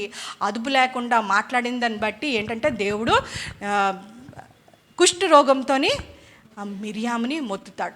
అప్పుడు ఏమైందంట, పాలెం వెలుపుట ఉంచబడింది. కుష్ఠరోగంతో పాలెంలో ఉంచడం, వెలుపుట ఉంచుతారు. ఏంటంటే సమాజం అంతా ఆ 7 రోజులు ఆగిపోయింది ప్రయాణం. కొన్నిసార్లు మన మాటల ఫలితం ఎట్లాగుంటుందంటే వాటి ప్రభావము మన జీవితాల మీద, మన కుటుంబాల మీద ప్రభావం చూపిస్తుంది. దేవుడు ఆశీర్వాదం పొందుకో బదులు ఏంటంటే శాపాన్ని పొందుకున్నాం. చూడండి, ప్రసంగి రాసిన పత్రికలోని గ్రంథంలోని ఒక మాట ఉంటుంది చూడండి, మీరు మీ దేహమునకు శిక్ష పొందుకునేలాగిన మీ నోటితోని ఏమీ చేయకండి. ఆ మాట తీస్తే ఎవరైనా చదవండి. మీ దేహంతోని శిక్ష పొందుకున్న 5వ అధ్యాయంలో నేను తీసాను, చదువుతాను చూడండి. 6వ మాట, 5వ అధ్యాయం 6వ మాట, నీ దేహమునకు శిక్షకు లోపరిచినంత పని నీ నోటి వలన జరగనీయకము అంట. ఏంటంట, దేవుడు ఏం చేస్తాడంట, ఇప్పుడు శిక్ష దేనికి వచ్చిందంట, శరీరానికి వచ్చిందంట. ఏంటంట, దేహంనకు శిక్షకు లోపరిచినంత పని నీ నోటి వలన జరగనీయకము, అది పొరపాటు చేతన జరిగినని దోత ఎదుట చెప్పకము. నీ దేవుని మాటల వల్ల దేవుని కోపము పుట్టించి నీ వేళ నీ కష్టమును వ్యర్థం పరుచుకున్నాడు కదా. ఇంత మంచి పేరు, ఎంత మంచి ఆరాధికురాలు, ఎంత దేవుని గణపరిచింది, ఎంత తంబురులో నైపథ్యం ఉన్నది, నడిపించింది స్త్రీలందరికీ. అప్పటి వరకు మోషే భార్య లేనందుకు ఏంటంటే she is the only one leading the women. అంతమంది ఆ పాలెంలోని కానీ ఆ ఇజ్రాయెల్ అందరి మధ్య ఒక ప్రవక్తగా ఉన్నప్పుడు ఆ పేరు, ఆ ఘనత ఏమైందంట, హృదయంలోనే ఏంటంటే ద్వేషం ఉంది, లేదంటే విమర్శించింది, గుసగుసలాడింది, తన నోటికి కళ్ళం పెట్టుకోలేదు. అందుకే ఏం చేసిందంట, దేవుని తీర్పు వచ్చిందనమాట. అందుకే ఏంటంటే అనాలోచనగా దేవుని సేవకులు కానీ మీకు అందరికీ తెలిసిందే అవన్నీ మాట్లాడకూడదంట. ఖచ్చితంగా వారు తప్పు చేసి ఉంటే శిక్ష ఏంటంటే మనకంటే విశ్వాసుల కంటే వారికి శిక్ష డబల్ అది మీకు తెలుసో తెలియదో కానీ ఆయన దేవుని శిక్షిస్తాడు. మంది వారిని న్యాయం తీర్చి లేదంటే జడ్జ్ చేసే పని అయితే కాదు, కానీ సేవకుల పక్షాన వాళ్ళు జోలికి వెళ్లకుండా దైవ భయం కలిగి ఉండాలంట. చూడండి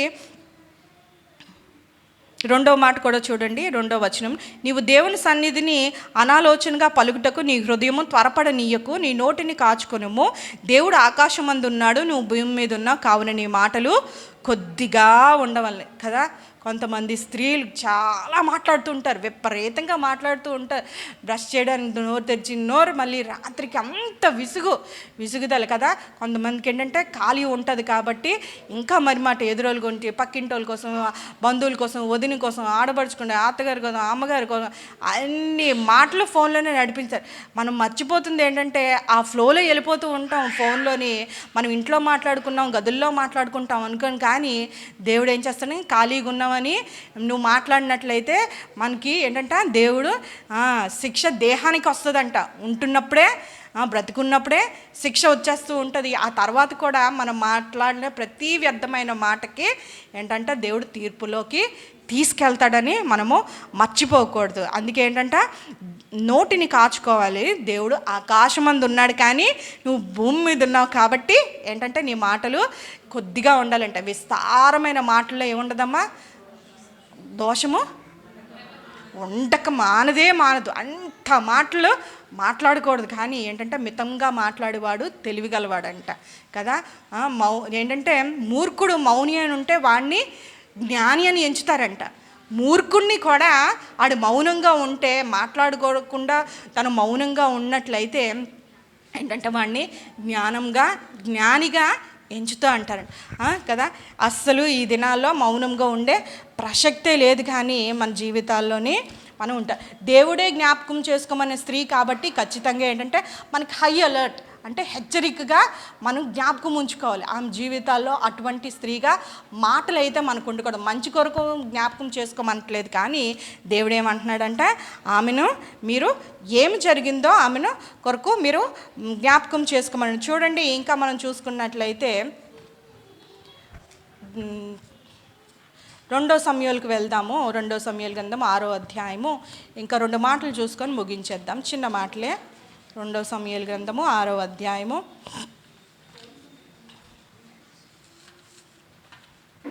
తీసారమ్మా, అక్కడ మీకాల్ కొరకు ఉంటుంది. 2వ సమూయేలు 6వ అధ్యాయము.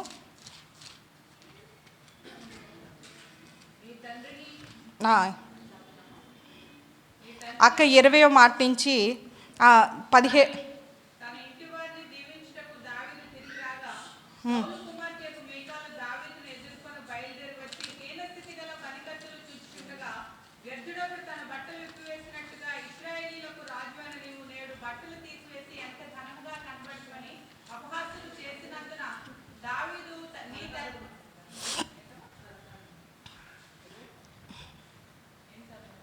అక్క 16 చెప్పండి అక్క.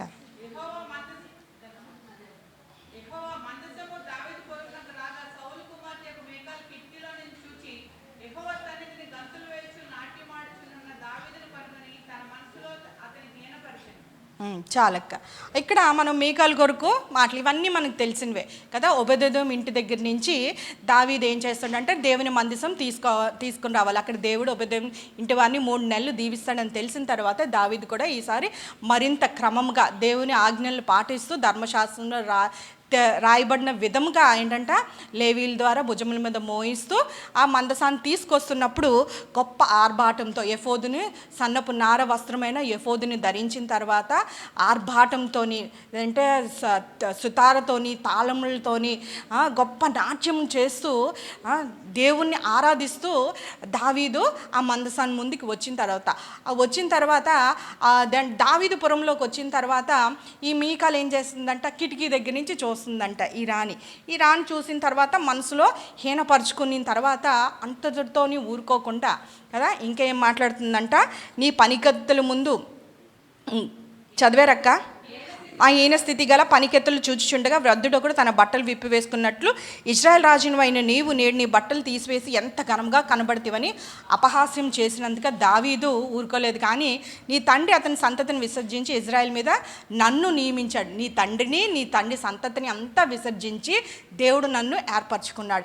ఇక్కడ ఏమైందంటే ఈ స్త్రీ ఏం చేసిందంట అంటే ఎందుకు అంటే నువ్వు రాజువి, నీ రాజుకు తగ్గట్టు నువ్వు రాజవస్త్రములు వేసుకొని నువ్వు ఆర్భాటంగా నువ్వు నడవలేదు. కానీ ఆ చెప్పే విధానంలో ఎట్లాగుందంట, హీనస్థితి గల పనికెత్తులను చూచుండగా కదా, ఈ పనికెత్తులు అందరూ నేను చూస్తుండగా రాజువైన నీవు నీ ఘనతను నీ వైభవాన్ని నువ్వు వదిలేసి నువ్వు రాజువన్న అది నువ్వు మర్చిపోయి నువ్వు దేవుని సన్నిధిలోని నీ బట్టలు విప్పి నువ్వు నాట్యమాడుతున్నావు అంటే ఆ మాటల్లోని అపహాస్యం చేస్తున్నావు. ఎంత చక్కగా నువ్వు చాలా టాలెంటెడ్గా గాయపరచాలని ఉద్దేశపూర్వకంగా ముందు చూస్తున్నప్పుడు ఏంటంటే తన మనసులో అక్కడ పైన ఉంటుంది, తన మనసులో 17వ మాట తన మనసులో అతన్ని హీనపరిచాను. ఆ తర్వాత ఏమైందంట, పోనీ దాచుకుందా, నోటు ఆ మాటల్ని కక్కివేసినంత వరకు వ్యంగ్యంగా తక్కువ చేసిందా, లేదంటే అవమానపరుస్తూ అంతటి రాజుని నువ్వు ఇట్లాగా మాట్లాడతావని హేళన చేస్తూ తన మనసుని చెప్పినప్పుడు దావీదు నా దేవుని సన్నిధిలో ఇంతకన్నా ఎక్కువగా నేను నాట్యం చేస్తాను, నేను ఆడుతాను, ఇంకేమైనా నేను చేస్తానని చెప్పినప్పుడు ఆ మాటలు బట్టి ఏం చేసిందంటే సౌలు కుమార్తె మీకాలు దేవుడు మరణం వరకు సౌలు కుమార్తెకు పిల్లలు కనుక ఉండెను. అంటే దేవుడు మన మాటలే కాకుండా హృదయంలో కదా, హృదయ ఆలోచనలు బట్టి కూడా తీరుస్తాడంట. తీర్చిన తర్వాత ఈ మాటల్ని హేళన చేసిందంట, తోలనాడిందంట, తక్కువగా మాట్లాడిందంట. రాజకుమార్తె అది ఉంటుంది, ఆ వైభవం ఉంటుంది కాబట్టి ఏం చేసిందంట, నువ్వు ఏంటంటే గొర్రెలు కాపరులు కాబట్టి నీకు రాజు అంటే ఏంటో తెలియదు, రాజు ఎట్లాగా మెయింటైన్ చేయాలో నీకు తెలియదు అని వెక్కిరించిందంట, తక్కువ చేసిందంట, హేళన చేస్తూ మాట్లాడిందంట. అప్పుడు ఏం చేసిన తర్వాత దేవుడు ఖచ్చితంగా ఆ తీర్పు చూసారా, ఆ మాట అవన్న వెంటనే దేవుని తీర్పు ఎట్లాగొచ్చిందంట, కుమార్తె మీకాలు పిల్లలు మరణం వరకు పిల్లలను కనకయుండెను. అంటే సౌలు చిన్న కుమార్తె అయినప్పటికీ కూడా దావీదికి అనేక మంది భార్యలు ఉంటారు, కానీ మొదటి భార్యగా మీకాలే ఉంటుంది. మీకాలు భర్తను ప్రేమించిందా ఉంటుంది. అనేక సార్లు తన కుటుంబం నుంచే తండ్రి చంపాలనుకున్నప్పుడు ఏం చేసిందంటే దావీదిని తప్పించింది, రక్షించింది. కానీ ప్రేమతో మొదలైన వివాహ బంధము చాలా విషాదంగా ముగిసింది. అనేకమైన స్త్రీలు భార్యలు దావీదికి కుమారులు కనింది, కానీ ఈవిడికైతే తన నోటి ఫలం చేత ఏం చేసిందంట, అపహాస్యం చేసింది, హేళన చేసింది, తోలనాడింది, తక్కువ చేసింది. దాన్ని బట్టి ఏం చేశాడంటే దేవుడు తన గర్భాన్ని మరణం వరకు ఇంకా పిల్లలు కనలే లేదంట. అంటే చూడండి, కొన్నిసార్లు మనకి దేవుని ఆశీర్వాదముకి మన మాటలే we block the blessings of God with our words. అంటే మన మాటలే దేవుని ఆశీర్వాదాన్ని పొందుకోకుండా, ఒక అద్భుతం పొందుకోకుండా అవి అడ్డుగా నిలబడతాయి కదా. చాలాసార్లు భర్తలు బాగున్నప్పుడు అంతా బాగానే ఉంటుంది, కానీ వాళ్ళ అనారోగ్యంతో ఉన్నప్పుడు లేదంటే సంపాదించలేనప్పుడు కొంతమంది స్త్రీలు చాలా అనాలోచనగా భర్తను తక్కువ చేయడం కానీ అంటారు, పనికిరానిగా ఇంట్లో ఉన్నప్పుడు తక్కువ చేసి మాట్లాడతారు, గాయపరిచేటట్టు మాట్లాడుతూ ఉంటారు, వారికి సేవలు చేసినందుకు విసుక్కుంటూ ఉంటారు. అటువంటిది ఏంటంటే ఖచ్చితంగా దేవుడు తీర్పు తీరుస్తాడు. దేవుడు పౌలు రాస్తుంటాడు కదా ఎఫెసీ పత్రికలోని, ఎట్లాగ ఉండాలంట, సంఘముకు శిరస్సు క్రీస్తు వలె భార్యకు శిరస్సు ఎవరమ్మా, భర్త ఉన్నాడు. ప్రభువు వలె మనం గణపరచాలి, గౌరవపరచాలి, ఆయనకి భయం కలిగి ఉండాలి కదా. అట్లాంటిది కాకుండా ఏంటంటే ఆయన ఎవరైనప్పటికీ కూడా ప్రభువు వలె మీరు గౌరవించాలి, ఏంటంటే ఘనపరచాలి, మీరు భయంతో ఉండాలంట, భయంతో ఉండాలి, లోబడి ఉండాలంట. అటు రీతిగా కాకుండా ఈ స్త్రీ ఏం చేసిందంట, హేళన చేసిందంట, దాని ఫలాన్ని తన జీవితంలో పొందుకుందంట. అట్లాగే మనం చూసుకున్నట్లయితే ఇంకా మనం చూసుకుంటే యోబు భార్య, ఇంకా ముగించేసుకుందాం. యోబు భార్య ఏం చేస్తుందంట, ఖచ్చితంగా యోబు మొత్తం ఇల్లు వాకిలి బిడ్డలను అందరినీ కోల్పోయింది. ఒక్క దినానే 10 మంది బిడ్డల్ని ఎంత ప్రయాసపడి కొనిందో ఆ తల్లి. నిజమే, బాధ ఉంటుంది, కష్టం ఉంటుంది, హృదయంలో వేదన ఉంటుంది, భారం ఉంటుంది. అయినప్పటికీ కూడా ఏంటంటే బిడ్డల్ని కోల్పోయినప్పుడు అప్పుడు ఏంటంటే యోబుకి ఏంటంటే చిల్లపెంకులతో పైనుంచి నడినెత్తి నుంచి కింద వరకు శరీరం అంతా ఏంటంటే చర్మ వ్యాధి వచ్చి చిల్లపెంకులతో గోక్కున్నప్పుడు ఆ దురదతోని అవన్నిటితోని ఈ భార్య ఏం చేసిందంట అన్నీ కోల్పోయింది. స్తుతించడానికి ఏమీ లేకపోయినప్పటికీ కూడా ఏంటంటే ఈ దినాల్లోని చాలామంది మారు మనసు లేని భక్తులుగా కలిగి ఉంటాం కదా, వారితో ఎన్నో బాధలు ఎన్నో ఇబ్బందులు పడుతున్నప్పుడు ఏంటంట భర్త ఏంటంటే నీతిమంతుడైన వాడు, దైవభయం కలిగిన వాడు. అటువంటి భర్త కలిగినందుకు స్తుతించాలి. ఆయన దగ్గరికి వెళ్ళి ఏంటంటుందంటే మూర్ఖంగా నువ్వు మాట్లాడకు, ఇంకను నీ ఏంటంటే యథార్థను విడవవా, ఏంటంటే దేవుని దూషించి నువ్వు చనిపోని మూర్ఖంగా మాట్లాడుతుంది కదా. అట్లాగా ఏంటంటే ఒక స్త్రీ ఏంటంటే కష్టమైన సుఖమైనను ఏంటంటే భర్తతో పాటు శిరస్సుతో ఎప్పుడు శరీరం హత్తుకొని ఉండాలి కదా. ప్రతి కష్టంలో ప్రతి సుఖంలోని కదా అన్నిటి విషయాల్లోని కూడా శిరస్సు ఏంటంటే శరీరము శిరస్సుతో హత్తుకొని ఉండి ధైర్యంగా ఏంటంటే ఒక కుటుంబంలో స్తంభంగా నిలబడినట్లయితే ఐక్యతతోని ఆ సమస్యలను జయించగలం. కానీ లేదంటే ఐక్యత లేకుండా అప్పుడు వెళ్ళి ఏం చేసిందంట, ఎట్లా మాట్లాడాలి, ఏం పర్లేదులేండి నేను ప్రార్థన చేస్తాను, దేవుడు మనని విడిచిపెట్టడు, ఈ సమస్య మనకి ఎన్నో ఉండవు. కానీ ఏంటంటే మన మాటలు కృపాసహితముగా ఉప్పు వేసినట్టు ఉండాలంటే చాలాసార్లు ఎట్లా మాట్లాడిందంట, కారం వేసినట్టు మాట్లాడింది. ఆ పుండ్ల మీద మరింత కారం వేసి గాయపరిచేటట్టు మాట్లాడిందంట. ఏంటంటే ఇంపైన మాటలు ఎట్లాగుంటాయంటే తేనె వంటి వంట, ఇంపైన మాటలు తేనె వంటి వంట. అవి ప్రాణమునకు ఎట్లా ఉంటాయి, ప్రాణమునకు మధురమైనది, ఎముకలకు ఆరోగ్యం. ఎట్లాగో ప్రాణమునకు మధురమైనది, ఎముకలకు ఆరోగ్యం. ఈ దినాన్న కాలు నొప్పులు, చేతి నొప్పులు, బోన్ ప్రాబ్లమ్స్, లేదంటే నీ పెయిన్స్, నీ జాయింట్స్ వస్తున్నాయంటే విటమిన్ డి ఒకటే మనకి డెఫిషియన్సీ కాదు, కాల్షియం ఒకటే తక్కువైంది కాదు. కానీ ఏంటంటే మన మాటల్లో కఠినమైన మాటలు, ఎవరు కోపాన్ని రేపే మాటలు, వారిని కించపరిచే మాటలు, మన మాటలు వారినే కాదు మన బంధువుల్ని మన బిడ్డలతో మాట్లాడినప్పుడు అందరితోని కదా, అందరితోని చెప్తున్నాను. అట్లాగ ఉన్నాయేమో, అందుకే మన ఎముకలకు ఆరోగ్యం రావట్లేదు, మన ఎముకలకు సత్తు రావట్లేదు. యోగ్యమైన భార్య భర్తకు పెనిమిటి అంట కదా, పెనిమిటి సిగ్గు తెచ్చినది ఎముకలకు కుళ్ళు. చూసారా, ఎముకలకి ఎన్ని వచ్చాయో.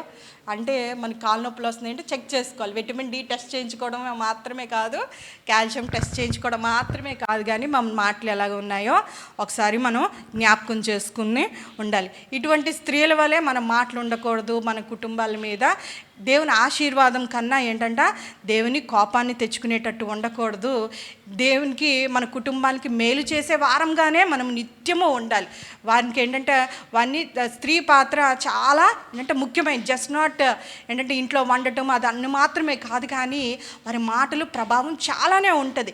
షీ కెన్ బిల్డ్ ఏంటంటే ఒక్క మాటతోని లేని సంబంధాన్ని మనం కట్టేస్తాం. చక్కగా మాట్లాడామనుకోండి, అప్పటికప్పుడు పరిచయం వాళ్ళు ఎంతో ప్రేమగా కలుపుగోరుతనంతో వెళ్ళిపోతూ ఉంటాం.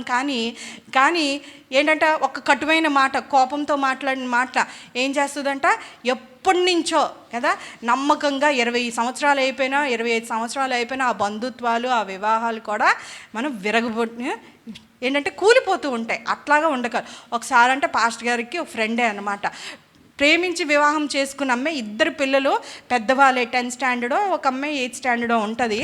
ఏదో మాట వచ్చింది, ఇద్దరు మంచి ఆస్తి పనులు అన్నీ ఉన్నాయి, రాత్రంతా గొడవ ఆడుకున్నారంటే మార్నింగ్ అయ్యేసరికి ఆ అమ్మాయి లేచి సూసైడ్ చేసుకొని చనిపోయిందంట. ఒక్క మాట ఆయనకి ఎంత బాధ అంటే కోపం వచ్చిందంట. ముందు బాధ కన్నా నేను ఎంత ప్రేమించినా నా ప్రేమ కనబడలేదు, కోపంలో ఒక్క అన్న మాటని ఏం చేసిందంట, జీవితాన్ని అంతం చేసుకుందంట కదా. తను మాట్లాడిందంట. కానీ ఏంటంట ఇప్పుడు నష్టపోయేది ఏంటంటే కుటుంబం అంతా నష్టపోతుందంట కదా.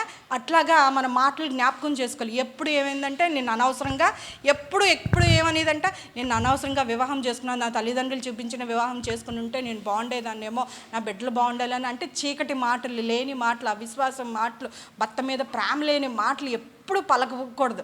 చూడండి, సంఖ్యాకాండంలో దేవుడు ఒక మాట అంటే ఇజ్రాయేల్ అందరి కొరకు, మీరు నా చెవిలో వినిపించిన మాటలను బట్టే నేను మీకు చేసేదనంట. What you get is what you talk. అంటే మనం ఏమి పొందుకుందామంటే మనము మాట్లాడిన దాని మీద. ఎందుకంటే నాలుకలో ఏముంటుందంట, జీవ మరణములు ఉంటాయి. మనం మాట్లాడుతున్నప్పుడు జీవము వస్తుంది, మనం మాట్లాడినప్పుడు మరణము కలుగుతుంది. మనం నెగిటివ్గా మాట్లాడితే ఆ నెగిటివే అవుతూ ఉంటుంది. నాకు దీన్ని జయించలేను, ఈ రోగం పోదు, ఇంకా ప్రార్థన చేసినా నాకు శక్తి లేదు, నాకు బలం లేదు, లేదంటే ఇంక ఈ కుటుంబాన్ని నేను నెట్టుకురాలేను, ఇది నా వల్ల కాదు, ఇది నేను చేయలేను, మా అప్పులు ఎలాగే ఉంటే, అనారోగ్యం ఉంటే, అట్లా ఉంటే అలాగే అవుతుంది. యోబు భయపడిందే ఆయన మీదకి వచ్చి ఉన్నది, ఏదైతే భయపడ్డాడో అదే వచ్చి ఉంది. అట్లా కాకుండా నేను నా దేవుని శక్తి ద్వారా నేను అంతా జయికను, I can do all things to Christ who strengthens me. నాకేంటంటే దేవుడు అత్యధికంగా, దేవుడు తన మహిమైశ్వర్యంలో నేను ఎంత అడిగితే అంత అడుగుతాను, నేను భయపడను, ఎందుకంటే నాలో ఉన్నవాడు లోకంలో ఉన్నవాడు కన్నా గొప్పవాడు. ఈ మాటలన్నీ ఏంటంటే ఆ విశ్వాసాన్ని కల్పించే విశ్వాసాన్ని, ఆ మాటలు విన్నప్పుడు ఖచ్చితంగా ఏంటంటే మన విశ్వాసాన్ని పురుగొలుపుతాయి. దేవుని మాటలు పదే పదే మనం మాట్లాడినప్పుడు అపవాది కూడా భయపడుతూ ఉంటుంది. మనం ఏదైతే పలుకుతామో అదే మన జీవితంలో ఉంటుంది. ఎందుకంటే దేవుడు ఏం పెట్టాడంట, జీవ మరణములు నాలుక వశంలో ఉన్నాయి. ఎక్కడున్నాయంటే మన నాలుకలో పెట్టాడు. మనం జీవం పలుకుతే జీవం వస్తుంది, మరణాన్ని పలుకుంటే మరణాన్ని మన జీవితాల్లోనే మనం కనిపిస్తాం. అందుకే ఏంటంటే ఈ దినాన్న మన మాటలు ఒకసారి మనం పరీక్ష చేసుకుంటాం. మన మాటలు ఎట్లాగున్నాయో, మన మాటలు దేవుని సన్నిధిలోని దేవుడు మనం చూచినప్పుడు ఎట్లాగున్నాయో, అనాలోచనగా మాట్లాడుతున్నామా, దేవుని భయం లేకుండా ఒకరిని జోక్ చేస్తున్నామే అని అనుకుంటున్నాం. కానీ అట్లా కళ్ళు మూసుకున్నట్లయితే చిన్న మాట ప్రార్థన చేసుకుందాం.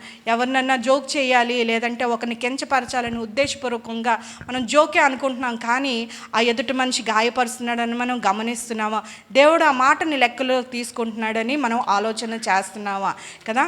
అనాలోచనగా చాలాసార్లు మనం మాట్లాడుస్తాం, అబద్ధాలు మాట్లాడతాం, లేని మాటలు మాట్లాడతాం, కాని మాటలు మాట్లాడతాం, వాడిని గాయపరిచేటట్టు మాట్లాడుతుంటాం, హేళన చేసేటట్టు, ఇతరుల్ని తక్కువ చేసేటట్టు మాట్లాడతాము. ఇక్కడ మనం చూసుకున్న స్త్రీలందరూ కూడా ఆ మాటల వరకు దేవుని తీర్పును వారి జీవితాల్లో పొందుకున్నారు.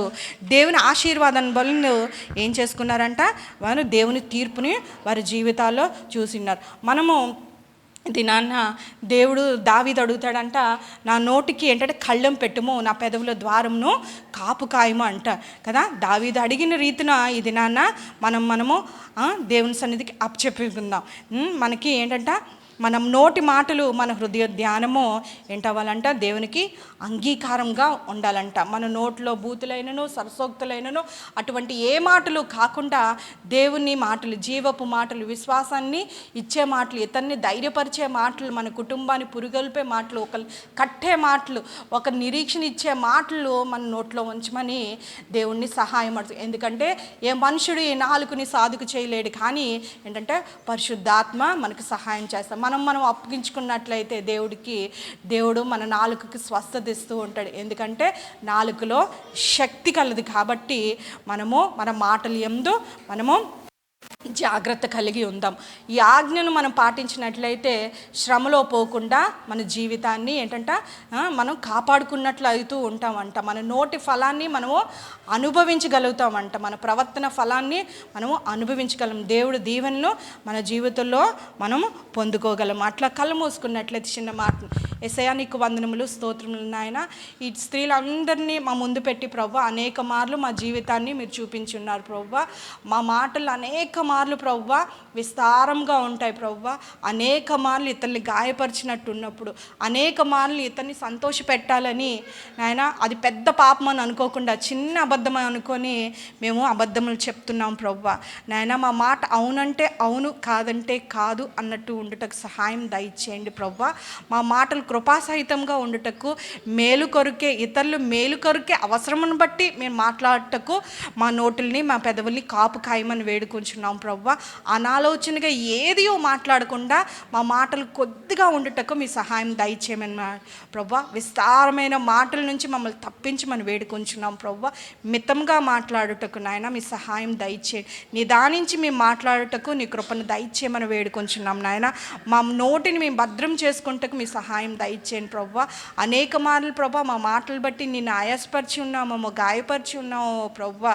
నాయన మీరు కనికరించమని వేడుకుంటున్నాం. మా మాటలు మాటలు నాయన వెలుగు సంబంధమైన మాటలతో నాయన విశ్వాస సంబంధమైన మాటలు కలిగి ఉండుటకు, జీవపు మాటలు కలిగి ఉంటే ఒకరిని కట్టుటకు, ఒకరు స్వస్థపరచుటకు, ఒకరు ప్రోత్సాహపరచుటకు నాయన మా మాటలు ఉండుటకు నాయన మీ సహాయం దయచేసి ప్రభువా, మీరే మహిమ ఘనత ప్రభావాలు పొందుకోమని యేసు పరిశుద్ధ నామములో అడిగి వేడుకుంటున్నాం తండ్రి, ఆమేన్.